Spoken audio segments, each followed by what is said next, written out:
આગળ વાત કરીએ રાજકોટમાં પોલીસ સ્ટેશન પણ સુરક્ષિત નથી। ગાંધીગ્રામ પોલીસ મથક પર હુમલો થયો। દુકાનદારી શખ્સોએ સોડાની બોટલો ફેંકી। જો કે ઘટનામાં કોઈ જાનહાનિ નથી સર્જાઈ। પોલીસે આરોપીની શોધખોળ શરૂ કરી છે। આગળ વધીએ વાત કરીએ રાજકોટની, જ્યાં બાળકી સાથે દુષ્કર્મ આચરનાર નરાધમને ફાંસીની સજા। કોર્ટે આરોપી રામસિંહ તેરસિંહને ફાંસીની સજા સંભળાવી છે। કોર્ટે ગણતરીના દિવસોમાં નરાધમને ફાંસીની સજા સંભળાવી।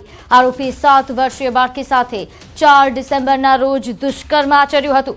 બાળકીના ગુપ્તાંગના ભાગે ઈજા પહોંચાડી હતી। આટકોટ પોલીસ સ્ટેશન ખાતે પોલીસ ફરિયાદ નોંધાઈ, જે બાદ સરકારી વકીલે કોર્ટ સમક્ષ ફાંસીની સજાની માંગ કરી। ગત 12 તારીખે આરોપીને દોષિત જાહેર કરવામાં આવ્યો હતો।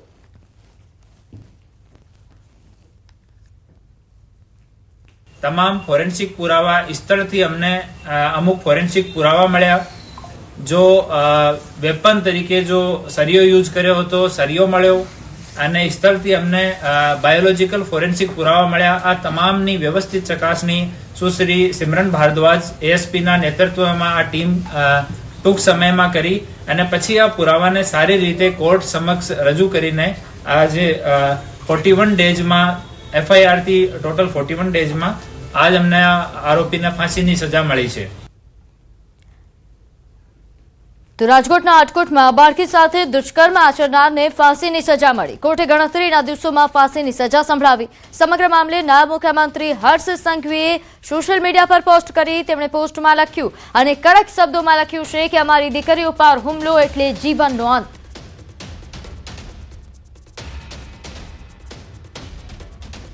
આજે વહેલી સવારે અમારી બહેનોને આજે ગર્વ મહેસૂસ થશે, તમને સંતોષ થશે। રાજકોટના આટકોટમાં 6 વર્ષની દીકરી જોડે દુષ્કર્મનો ઘટના બને છે અને ગુનેગાર જ્યારે પોલીસથી ભાગવા અને હુમલો કરવાની કોશિશ કરે તો પોલીસ દ્વારા એની ઉપર પગ પર ફાયરિંગ કરવામાં આવે અને માત્ર 40 દિવસની અંદર આ દુષ્કર્મ આચરવા વાળા આ ગુનેગારને ફાંસીની સજા અપાવીને અહીંયા આવ્યો છે। તો રાજકોટમાં બાળકીના દુષ્કર્મ મામલે એસકે વોરાનું નિવેદન। આ કેસમાં કડક કાર્યવાહી દ્વારા સમાજમાં એક મજબૂત અને સ્પષ્ટ સંદેશ આપવામાં આવ્યો છે। બાળકો સામેના ગુનાઓ કોઈ પણ સંજોગોમાં સહન નહીં કરવામાં આવે। બાળકીના પિતાએ લેટર લખ્યો હતો, ભાઈ મારી બાળકીની આટલી ખરાબ હાલતમાં અને ખરાબ હાલત કરી છે, તો એનો કેસ વહેલામાં વહેલો ચલાવવામાં આવે અને ફાંસીની સજા સંભળાવવામાં આવે। એટલે મને પણ લેટર મોકલ્યો, અહીંયા પણ આવ્યો અને કોર્ટમાં પણ આવ્યો। એટલે એ પછી અમે કોર્ટને રિક્વેસ્ટ કરી હતી કે સાહેબ આ પરિસ્થિતિ છે, જે રીતે બાળકીની હાલત છે, 7.5 વર્ષની બાળકીની હાલત કરી છે, એટલે એને કેસ વહેલો ચલાવવામાં આવે।